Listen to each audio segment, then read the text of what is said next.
Información precisa, completa, veraz, objetiva e independiente. Directo a tu pantalla. Radio Caracas Radio presenta Voz de América. Activistas de derechos humanos aseguran que la actualización oral sobre violaciones a los derechos humanos en Venezuela, presentada el lunes por la alta comisionada de la ONU para Derechos Humanos, Michelle Bachelet, destaca que la persecución sistemática a las organizaciones no gubernamentales que denuncian las violaciones a los derechos fundamentales no ha cesado. A juicio de Ali Daniels, director de Acceso a la Justicia, el hecho de que Bachelet haya solicitado el respeto a los derechos humanos de 3 de los integrantes de Fundaredes, detenidos el viernes, deja en evidencia que las fallas estructurales del gobierno venezolano y las violaciones a los derechos humanos continúan siendo una realidad presente. Pone de manifiesto la falta de sustento fáctico del maquillaje institucional que el Ministerio Público había intentado realizar en días pasados para hacer ver que en Venezuela el sistema de justicia funciona y que sanciona a los responsables de las violaciones de derechos humanos. Todo para que la Fiscalía de la Corte Penal Internacional cierre el examen preliminar venezolano. Previamente, Alfredo Romero, director presidente del Foro Penal, había asegurado que si bien el informe ratifica que en el país continúan violándose sistemáticamente los derechos fundamentales, a su juicio el organismo sigue siendo tímido en cuanto a definir y rechazar claramente la existencia de presos políticos en el país. Yo creo que la diplomacia no puede servir para de alguna forma promover la impunidad y que se multipliquen los perpetradores. Héctor Constant, representante de Venezuela ante la ONU en Ginebra, reaccionó cuestionando el informe que, según dijo, incluye fallas metodológicas y datos cerrados. Carolina Alcalde, Voz de América, Caracas. Mientras el presidente Joe Biden mantiene la fecha del 11 de septiembre como día límite para el retiro total de las fuerzas estadounidenses de Afganistán después de casi 20 años, muchos observadores internacionales del proceso hacen una gran pregunta. ¿Está listo el gobierno afgano para esto?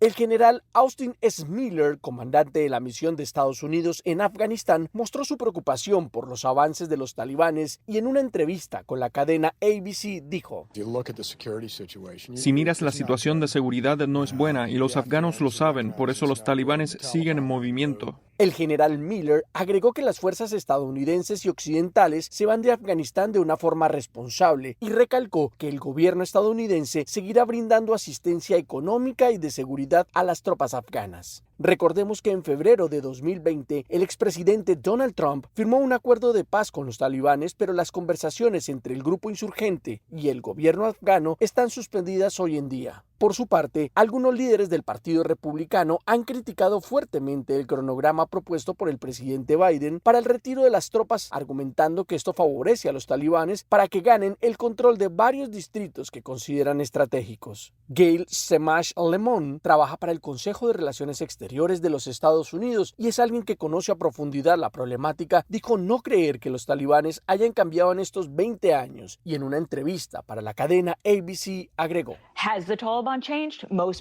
El entorno al que están regresando los talibanes es muy diferente al que dejaron hace algunos años. Y si bien puede tener tecnología, no tiene tecnócratas. Y ellos saben que necesitan ingenieros, médicos y todo eso para gobernar.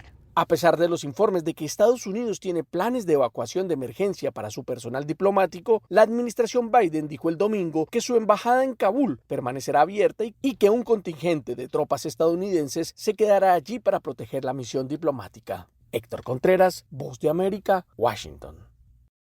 Latinoamérica tiene ahora diversos desafíos que enfrentar por las estaciones del año, verano en el norte e invierno en el sur, y con una temporada de huracanes en plena marcha provocando que la emergencia del COVID-19 se incremente, y la Organización Panamericana de la Salud alertó sobre la necesidad de los gobiernos y los ciudadanos de tomar las medidas necesarias para evitar la propagación del nuevo coronavirus y las diferentes variantes ya identificadas. La directora de la OPS, Carissa Etienne, destacó que es necesario que por el momento se reconsideren planes de viajes a lugares con brotes activos o donde los hospitales tengan una capacidad limitada o estén a punto de alcanzar su límite. Al mismo tiempo, hizo un llamado a las naciones que enfrentan la temporada de huracanes para que refuercen sus planes de coordinación entre los equipos de salud pública, protección civil y emergencias. Y esta temporada de huracanes llega durante brotes que están empeorando en el Caribe y en América Central, lo cual hace que sea de vital importancia estar preparados para las tormentas. En los últimos 5 años, las Américas se han visto afectadas por más de 550 incidentes meteorológicos extremos que han tenido impacto en más de 190 millones de personas, y el potencial de devastación es aún más alto en el contexto de una pandemia. Al mismo tiempo, la doctora Etienne se refirió a la vigilancia para controlar los virus respiratorios que son comunes en la temporada del invierno e informó que más de 13 países han comenzado campañas de vacunación contra la influenza estacional, recordando que son más de 80 millones de personas que ya han recibido la inmunización.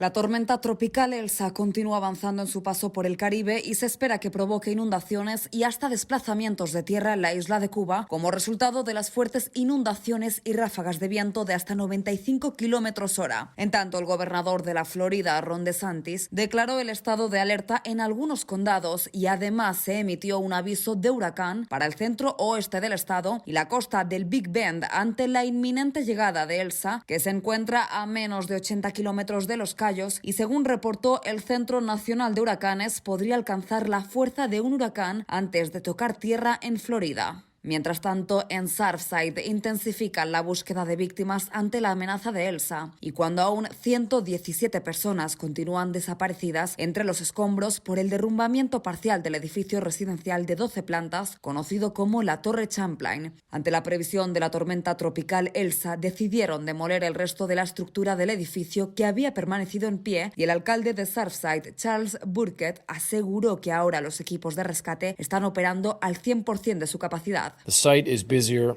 and more active now than I've seen it since we began. El sitio está más ocupado y activo ahora de lo que he visto desde que comenzamos. Ahora que el edificio dañado está caído, el lugar cuenta con tremenda presencia de trabajadores de búsqueda y rescate. El equipo pesado ahora puede moverse por el sitio según sea necesario. La amenaza inminente de ese edificio, la situación peligrosa en la que los escombros podrían caer, ahora se ha eliminado.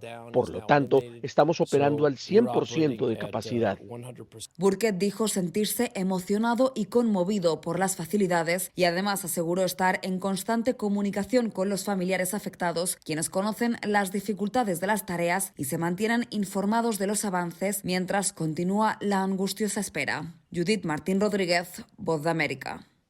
Familiares de los activistas políticos y sociales detenidos durante la última ola de arrestos promovida por el gobierno de Nicaragua continúan sin recibir información sobre su estado de salud o las condiciones en las que se encuentran dentro de auxilio judicial, mejor conocido como el chipote, a más de un mes de las detenciones. El paso del tiempo, el silencio de las autoridades y la inaccesible comunicación incrementan la preocupación entre los familiares de los 21 opositores y Gilda Erdocia, esposa del analista político e integrante de la coalición nacional José Palé Arana, expresó sentirse angustiada luego de que en redes sociales circularan rumores de que su esposo fue trasladado a un hospital, pero las autoridades no le han comunicado nada de forma oficial a la familia. Estoy terriblemente preocupada por él. José es un hombre de casi 68 años, tiene problemas del corazón, es hipertenso, es diabético, padece de glaucoma. En tanto, Julio Sandino Granera, hijo de la integrante de la coalición nacional Violeta Granera, manifestó que las amenazas en su contra no se detienen, lo que también dificulta el acompañamiento que pueden brindarle a sus familiares. Al igual que miles de nicaragüenses y mi madre, he sufrido de asedio, persecución, expropiación de bien privado y amenazas de muerte por parte del régimen sandinista. Sin embargo, el presidente Daniel Ortega aseguró que su gobierno no liberará a los detenidos, ya que han participado activamente en lo que considera un golpe de Estado, infringiendo la ley de defensa de los derechos del pueblo a la independencia, la soberanía y la autodeterminación para la paz. Daliano Caña, Voz de América, Nicaragua. Polémicas declaraciones surgieron luego de que la justicia determinara 4 meses de prisión preventiva para el excomandante de la Fuerza Aérea Boliviana Jorge Terceros y el excomandante de la Armada Boliviana Gonzalo Jarjuri, acusados por los delitos de terrorismo, sedición y organización criminal en el caso del supuesto golpe de Estado de 2019. Según el diario Página 7, el ex jefe militar Jorge Terceros aseguró que el entonces mandatario Evo Morales y su cúpula organizaron la llegada de 2.000 militantes de su partido para que se enfrenten a la población que protestaba por el supuesto fraude electoral de ese año. El expresidente Evo Morales solo se limitó a decir que las investigaciones deben seguir su curso. No tengo información en detalle, en todo lo que pide justicia, que no solamente a nivel nacional, sino también a nivel internacional, hubo participación de algunos gobiernos, algunas instituciones para el golpe de Estado. Esa es una tarea de la justicia boliviana. Para la oposición, las detenciones responden a una persecución política, como aseguró el senador de Creemos, Eric Morón. En vez de ocuparse de la pandemia, de la salud y de la economía de los bolivianos, lo único que hay en estos momentos es una persecución política. En las últimas semanas, este tema cobró relevancia debido al informe titulado Memoria de los hechos del proceso de pacificación en Bolivia, octubre 2019, enero 2020, elaborado por la Conferencia Episcopal de Bolivia, que detalla las jornadas de tensión postelectoral y que recibió varias críticas del actual gobierno. En entrevista con La Voz de América, el profesor e investigador de la Universidad Católica Boliviana, Bernardo Pacheco, se refiere a este documento que fue enviado al Vaticano, a la Fiscalía General del Estado y a organismos internacionales. Las partes en conflicto no pueden admitir que haya ciertas instituciones, personas que quieran ser objetivas. Entonces, evidentemente, a la Iglesia se la trata de arrinconar sobre una opción política. Hasta la fecha suman 5 los militares arrestados por los hechos postelectorales de 2019, además de la expresidenta interina Yanine Áñez y otras exautoridades de su gobierno. La exmandataria se encuentra con detención preventiva desde marzo. Fabiola Chambi, Voz de América, Bolivia. La Asamblea Nacional tiene sus ojos puestos en el informe del expresidente Lenín Moreno, que llegó con retraso a la misma y, según señalan las comisiones de fiscalización y de régimen económico, tiene cifras inconsistentes, no trabajadas con rigurosidad y datos diferentes a las estadísticas, agravado por el incumplimiento de su plan de gobierno, del cual solo logró el 11,4% del 2017 al 2021. Lo han tachado de falsedad ideológica. La presidenta de la Asamblea Nacional, Guadalupe Llori, se expresó sobre los juicios políticos. Cumpliremos con nuestro deber de enjuiciar o censurar si se da el caso. Esto se suma a la investigación que le sigue Fiscalía por el caso INA Papers, vinculado a empresas offshore relacionadas con el círculo íntimo del expresidente cuando se desempeñaba como vicepresidente de Rafael Correa. La empresa china Sinohydro, encargada de construir la represa Coca-Codo Sinclair, que hoy tiene graves problemas, habría destinado recursos de forma irregular para obtener las obras. El periodista investigador Cristian Zurita señala sobre estos hechos. El caso tiene prioridad con respecto a los intereses, primero de la Fiscalía y luego de la política a través de la Comisión de Fiscalización. Porque en eso están involucrados sus 3 hijas, sus yernos y los amigos íntimos del expresidente. Se ha sugerido que la Asamblea no debe permitir que el expresidente abandone el país para que pueda rendir testimonio en caso de ser llamado a juicio. Giselle Jacome, Voz de América, Quito. La administración Biden se ha congratulado por lo que la secretaria del Tesoro Janet Yellen llamó un paso histórico de la diplomacia económica después de que 130 países que representan el 90% del Producto Interno Bruto mundial acordaron en principio una tasa impositiva mínima global para las corporaciones. El acuerdo, cuyos signatarios incluyen a China, Rusia, India y todos los miembros del G20, acordaron imponer un impuesto mínimo de al menos 15% a las corporaciones en un esfuerzo encaminado a prevenir lo que Yellen ha llamado con frecuencia una carrera hacia el fondo entre países que intentan atraer a las empresas con tasas impositivas bajas. Ninguna nación ha ganado esta carrera, dijo Yellen en un comunicado emitido el pasado jueves. Las tasas impositivas más bajas no solo no han logrado atraer nuevas empresas, sino que también han privado a los países de fondos para inversiones importantes como infraestructura, educación y esfuerzos para combatir la pandemia. En Estados Unidos, este acuerdo garantizará que las corporaciones asuman una parte justa de esa carga.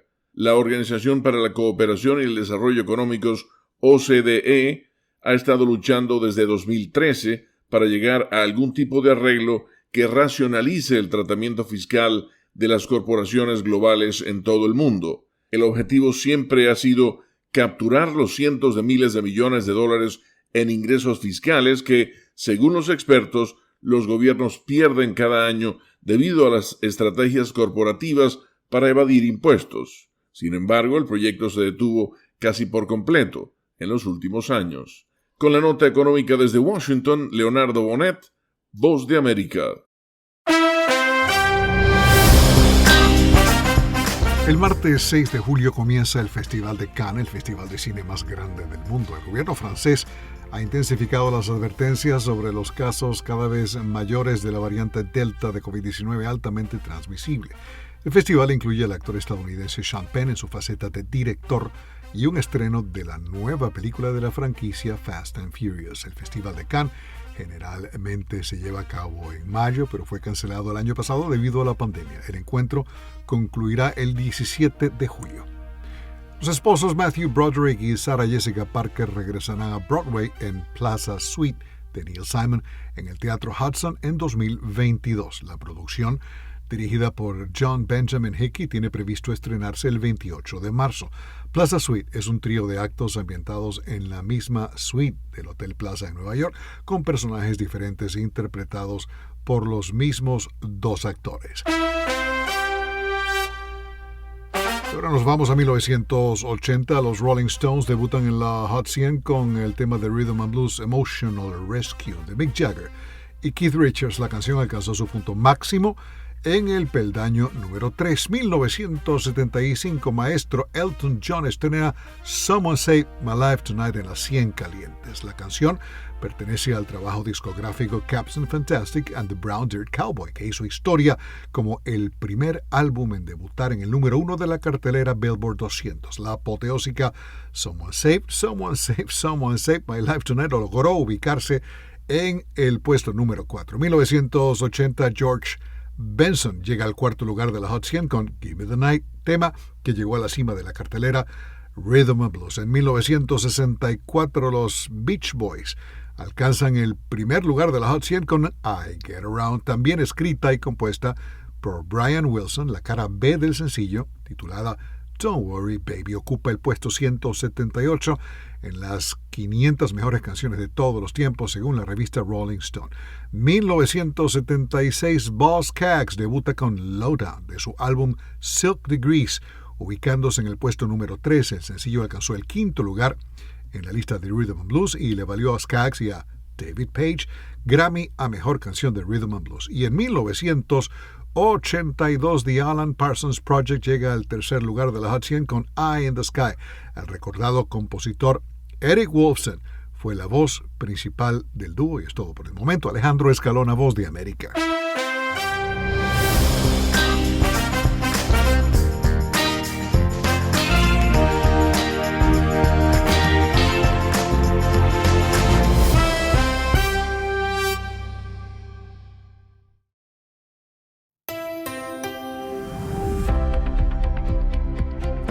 Cordiales saludos a nuestra audiencia desde Washington. Soy John F. Burnett y hoy en Conversando con la Voz de América abordamos el tema del informe realizado por una comisión especial del Congreso de Estados Unidos sobre el impacto del combate al narcotráfico en el Triángulo Norte de Centroamérica y México. La relevancia del informe se destaca en la entrevista de nuestro colega Tomás Guevara a Eric Olson, director de Políticas e Iniciativas Estratégicas de la Fundación Internacional Seattle. Sí, yo creo que esa comisión fue muy valiosa porque empezó a señalar que la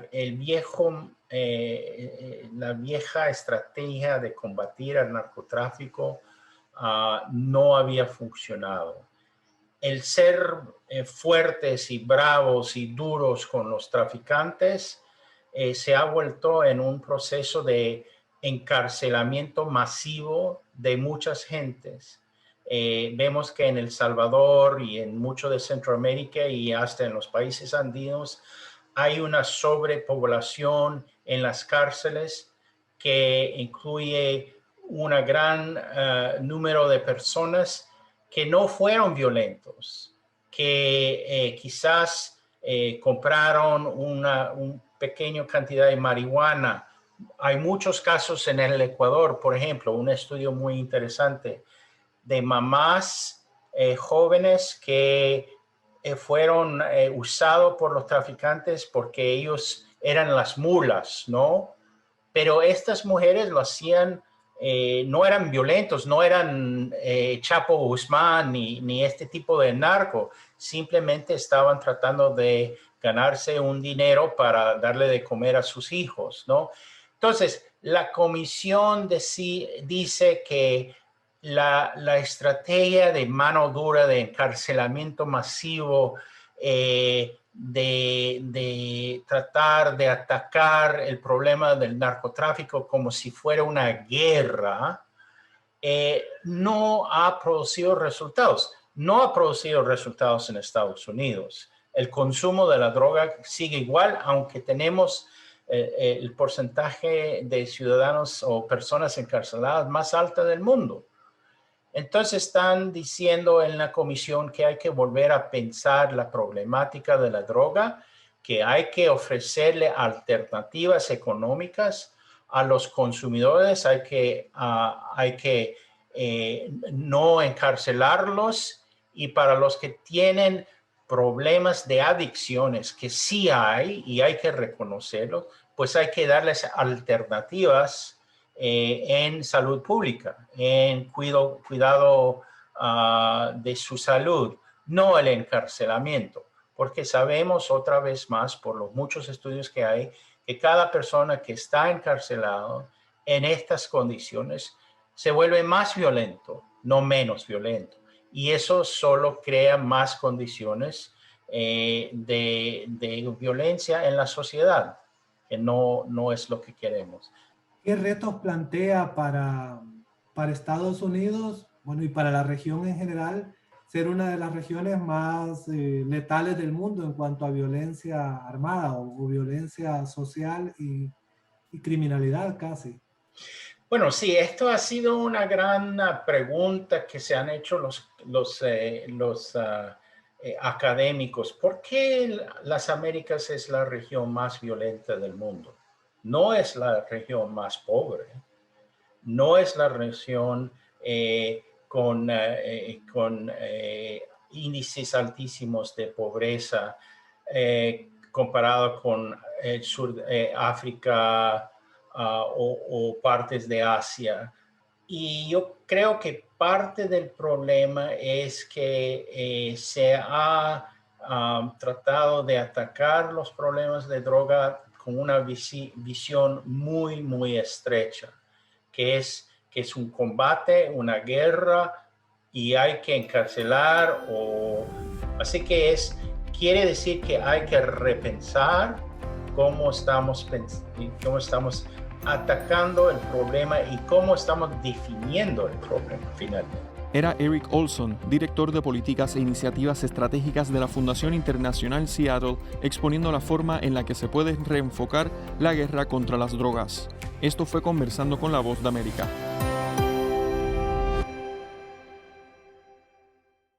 Información precisa, completa, veraz, objetiva e independiente. Directo a tu pantalla. Voz de América en RCR 750.